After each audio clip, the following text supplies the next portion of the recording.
มาสูงพี่น้องผู้ปันแห้งสื่อข่าวเซียนมีเดียวเขาดังเสียงนะคะเนาะเมื่อในก็แมนยาในวันที่1เดือนธันวาคม2025นะคะตอนดาวในรายการข่าวค่ะตอนนี้ได้ก็เตียวตั้งข่าวเงาเกี่ยวกับไปลองซึ่งมันอ่ำจอยก้นทุบพี่แผ่นดินไว้สิแหละเอลหาเอาต้นปล่อยมักเสอตั้งฝ่ายรับซึกดอยเทียนเอลเอเขาตีน่าจะเวียงหนองเขียวในเขาเดี๋ยวตั้งข่าวเงาในเสียวก็มาผักตอนปั้นพี่น้องเขากว่านะคะเมื่อในวันที่31เดือนธันวาคม2025เขาย่ำกลางเดือน10 โมงนั้นซึกมันจะเคืองต้นอันต่อไหลหมัก1ปากซ้ำมานั่นปล่อยหมักลงตี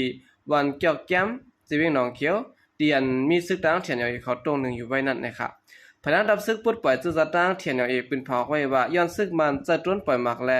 เฮ็ดให้ตุ่มเตอป้าเฮิรนคนเมืองในวันลูกก่อยกว่าตั้งน้ำลองมาเจ็บได้ก่อนไปแล้วฮู้จำหูย่อยมันนะครับบนมาเมื่อวันที่28เดือนธันวาคม2025ขยามไว้วันพ่อเมืองกนเมืองกึ่งกลางไหลฮอเพสภาวะแผ่นดินไว้อำนันอิงสันหาวแห้งปัดปื้นจึงเมืองอยู่นั้นซึกมันเจ้าเครื่องมินตึกแก๊สไฟตาเอาหมักลงแซน2ปาก50ปองปล่อยลงสาดีวันนองแดง2ลูกและเฮ็ดให้โฮงเฮียนลูกก่อย2หลังเคินกนเมืองลูกก่อย3หลังนะครับแผ่นดินไหวตีเติ้งเสียแกงตั้งแห้งอยู่ดี 7.7 แมกนีแก๊สนั้นย้อนถึงเมืองใต้ปัดปื้นและเมืองไทยปะก้นตาย้อนเคินตึกก้นเตียงเตมีอยู่1แห่งปลายนะครับเนาะก็ย่ำดูในเตมี2แห่งยาวนะครับอันมาเจ็บในมีอยู่3แห่งปลายยาวนะครับ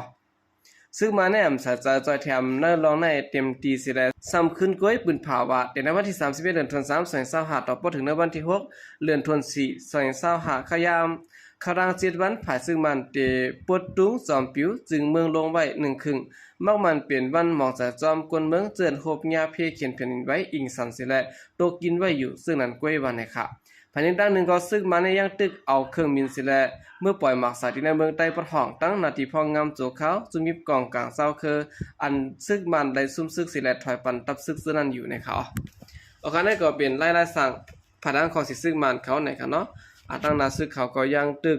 สืบตึกต่อนะครับสืบเอาต้นปล่อยหมากสายตั้งภายตับซึกตั้งเทียนอย่างเขาอยู่นะครับตั้งนาทีในเมื่อผมตุ่มพ่อยามตัวเดียวในโหลตั้งจอยแถมเขานำตั้งกินตั้งนำก้อยมก้าโหลอ่อนกันค้นหาด้วยขับตัวตายก้นเมืองอันอยู่ไว้ในดึกนะครับเนาะอันกลปังโลมาสาสุนันนะครับเนาะสืบเสนอข่าวขึ้นมาถ่อมด้วยข่าวเงาเกี่ยวกับเรื่องลองไว้เสียแผ่นดินไว้ในน้ำหนอง5ยากึ่งก้างแห้งปูว่าคอยว่าตายเต็มน้องนะครับไว้เสียแผ่นดินไว้หาวแห้งยาววัน1นะครับเมื่อวันที่29เดือนธันวาคม2025นั้นดินในหนอง5ยาหนองอินเลนะครับเนาะสิเวียงยองห้วยหิมหอมบัดเกียงพลาผ่องต่ออูและในวันในปอกนั้นน้ำหนองกึ่งก้างแห้งย่อมกว่าตั้งนำเสร็จและเมื่อหนังคอยและปลาสะในตายผู้ขึ้นมาเหนือนำซัมปอแควกว่ามดนะครับเนาะพมเมียนกว่ามดนะครับนางยิงก็นั่นอยู่ในหนอง5ยาลัดกอด้านสื่อข่าวพุทธฮอเขาว่าตเหลียวในจอมซื้อนายเกียวพลาผ่องต่ออูนั่นแหละสังจอมหิมหอมวันผังน้องซึ่งนั้นคือกอมจางกว่ามาค่ะก้าและลดเครื่องกอมจางกว่าเตไปเตยางก็เป็นกลมเป็นองค์ค่ะปูว่าคอยว่าซึ่งในตายเสียงหมดเขาผู้ขึ้นมาค่ะนำซัมปอแคบตับกับตู่เมียนค่ะจนเป็นก้นมาในอ่ำต้นยำหันสีปอกวันในค่ะเนาะย้อนเบอร์แผ่นดินไว้หาวแห้งไว้เลยขึ้นเยก้นเมืองที่ในหนอง5ยาลูกก่อยกว่า1เฮง9ปาก72หลังสิแลมีคนรู้ตายจอม50ปลายและมาเจ็บตั้งน้ำบันนะครับนางยิงคนมื้อปืนตีลัดกว่าที่ดังสื่อข่าวผู้ใดฮอกเขาว่าต่อถึงวันมื้อในคนในวันตึกอ่อนกันซอกขาจอยอยู่ในกล้วยทุพันตัวตายก้นแทงก้อนหนึ่งก้นตายย้อนแผ่นดินไว้ในหันตัวตายแต่มีอยู่50ปลายยาวเฮิรนเยเซินย่านำท่วมปีกายในยังไปแลปอกขึ้นกำในซ้ำย้อนเพแผ่นดินไว้เสียแลกวนปังลูกก่อยหมดเดียวค่ะกวนเจอตายฉะนั้นก็กำฟองยาเฮิรนกวนเตียงเสียตายกำฟองซ้ำจมน้ำเสียตายก็มีวันในค่ะอันตุ้มเตอย้อนเพแผ่นดินไว้นำที่สุดบริเวณวันเจินมีเจียงห้องวันออกเนื้อหนอง5ยาค่ะเมื่อหนังวันน้ำปั่นกีฬาและสยัดกีวันศาลาซึ่งในค่ะดีวันกีฬานั้นเต็มีหลังเฮิรนอยู่1เฮงไปกวนปัง8ปากไปกวนวันลูกตายกว่า41ก็ดีวันศาลาซ้ำมีหลังเฮิรนอยู่1ปาก50นั่นซ้ำกวนปังก่อยกว่าหลังกวนตาย5ก็ในค่ะอำกาขึ้นอันเตรียมขึ้นไม่ขึ้นพากล้วยค่ะเจื้อนเปลี่ยนขึ้นตึกอย่างสูงและวัดว่าผาเสือเจื้อในก็ลูกก้อยกวนปังนำค่ะลูกอ่อนก้นหลงสังฆาเสาตั้งน้ำมาเจ็บลูกตายหายหลายตั้งนำค่ะต่อถึงย่ำเดียวก็ยังตึกโดดตั้งซอยแถมคอมตั้งกินหาวแห้งไว้อยู่ค่ะไผสุราเจื้อในก็ ก็โหลใจอยู่ค่ะว่าไหนนางยิงในพื้นที่รัฐกว่าได้ดังสื่อข่าวปุระฮอค่ะว่าในกวนอันเลยรู้ตายกว่านั้นปะดังดุอ่อนหาขบลงตาแลกวนเฒ่ากวนแก่ขับตัวตายเขาได้ก่อส่งไว้บันทีห้องยาวันน้ำปันเยาวันในค่ะเนาะ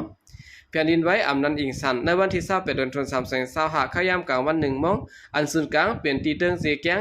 แห้งสั่นไหวในเตอยู่ที่ 7.7 แมกนิแกนนั้นอันตุ้มเตอร์แห้งสุดที่เป็น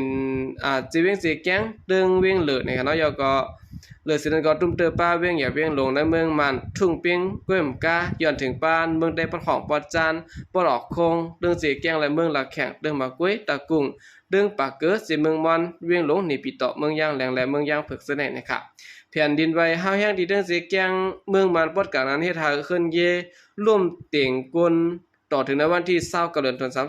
2525ขยามกลางวันในมีเสียนสมัย6ก้นตายกว่าตั้งน้ำนะครับต่อพอถึงในวันที่31เดือนธันวาคม2525ป่วนมาในก็มีคนดูตายก็ยอมสอแห่งไปนะครับเนาะยันเปิดเพแผ่นดินไหวที่ในเมืองมันห้าวแห้งและเมื่อนั่ง